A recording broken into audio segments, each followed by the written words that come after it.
welcome back. And if you tuned in late, my very special guest is Dr. Roger Rhoades. And of course, we're sitting here talking about families. And I think a lot of people really want to find a way, and it doesn't have to cost a lot of money. No. They find a way to plan ahead and make an occasion every once in a while to be.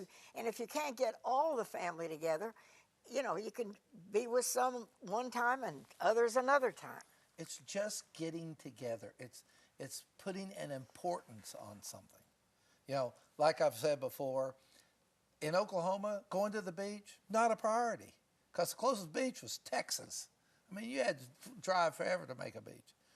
But here, it's a couple hours away. Yeah, aren't we lucky? And we are. It's incredible. And you know, so certainly we're about making priorities. But what we're concerned about is people deprioritizing and putting family. I'll do this, this, this, and this. I'll pay for this, this, this, and this. I'll get this, this, and this, and this. It's that whole idea of for a Christmas gift, I'll send a card that says I care. And that's going to be better if I just showed up with something I handmade at the house. I don't realize how mega important. I know people that got stuff when they were 5 years old, and they're 60 now. They still have them, and they value that.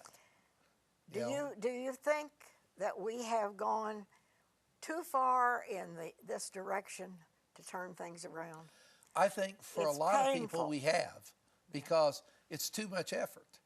But I think for people who are willing to prioritize, to make it a priority to be with family, and to save and to structure family, it happens.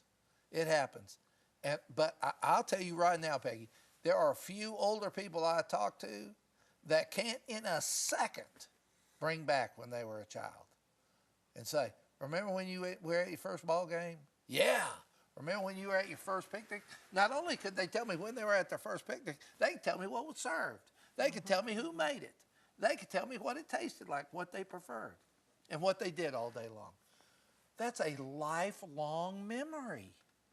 And we're just putting that aside. And we don't want to cheat our children from the opportunity to create these memories so that when they're adults, they'll have these precious memories. If it's just a picnic in the park, it doesn't have to be a $1,000 event. No child wants a $1,000 event, in truth. They value the personal touch. See, that's what we've got to encourage people to get back to, the personal touch. Is it more effort? Yes. Is it harder to do? Yeah, because everybody isn't going to agree with you. Everybody isn't going to think like you. Everybody isn't going to be a robot like you. Now, you're going to talk just like I do.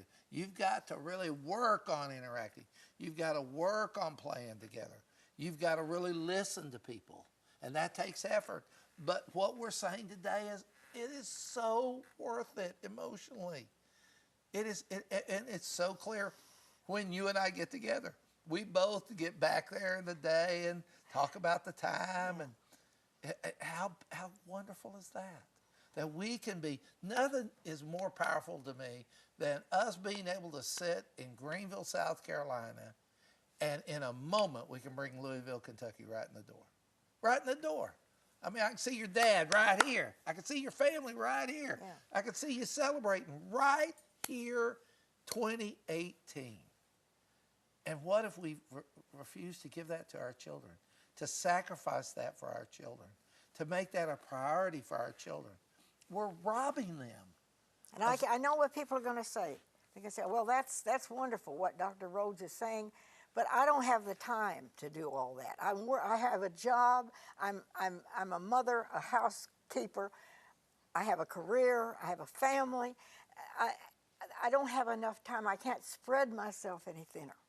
And you know, that's a real thing. That is a real thing. But I would almost every time tell that person that, you're probably going to have to remove some of the quote-unquote important things in your list that is stealing your time, money, and energy, and use the magic word on them. And what's the magic word?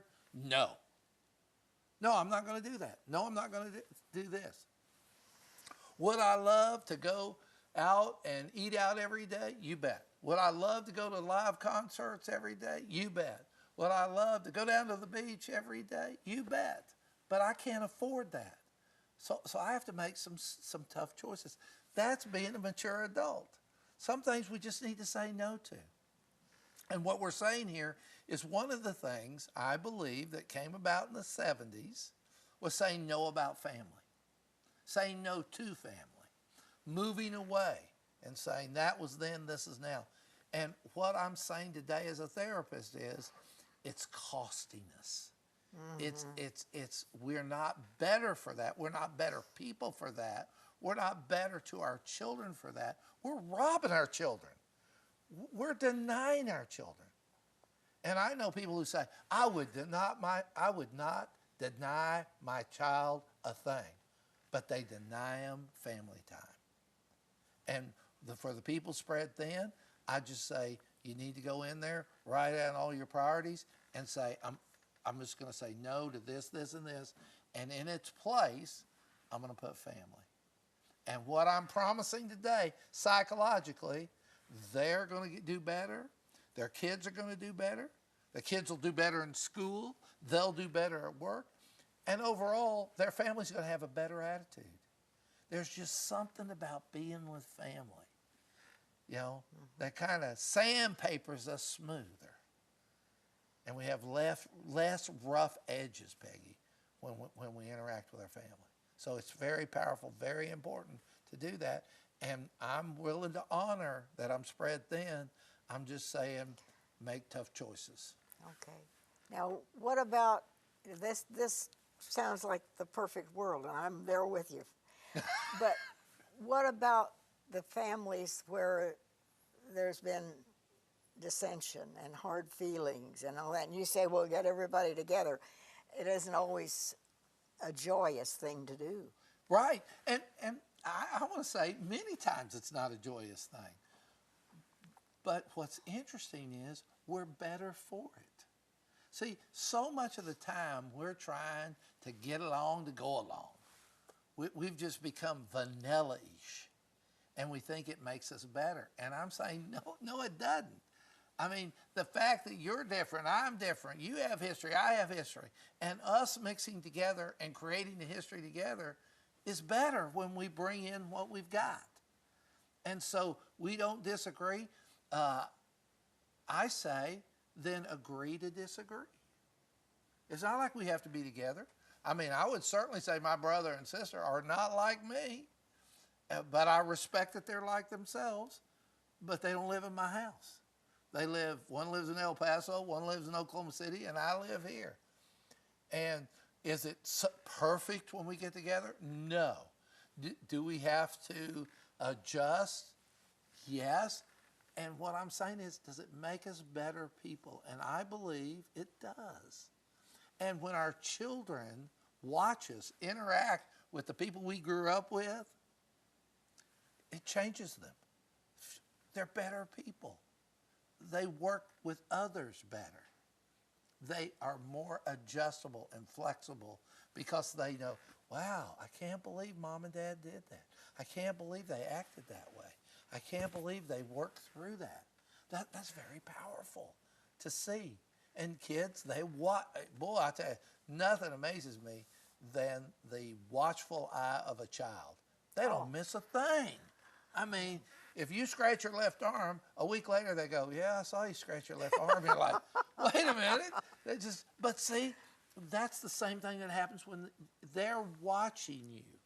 Yeah. You know, when I brought my brother in, my grandson watched me and how I interacted with him and how he interacted with me and how he interacted with the rest of the family and how the rest of the family acted toward him.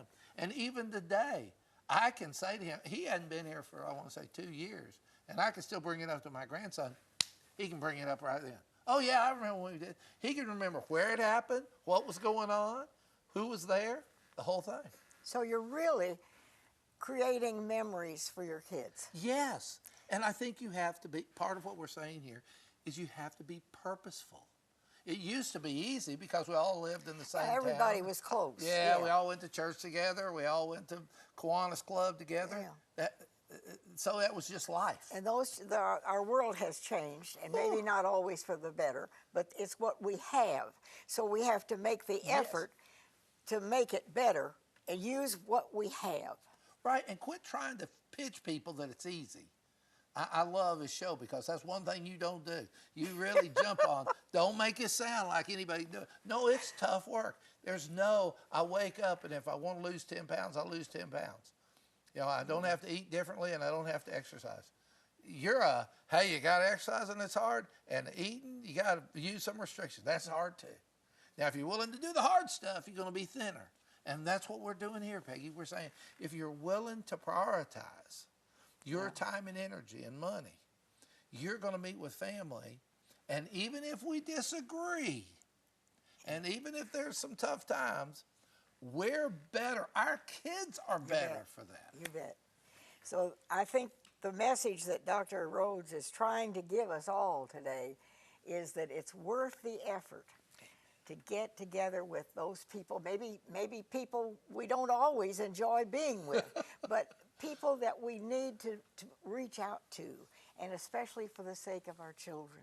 Yes. The most important things.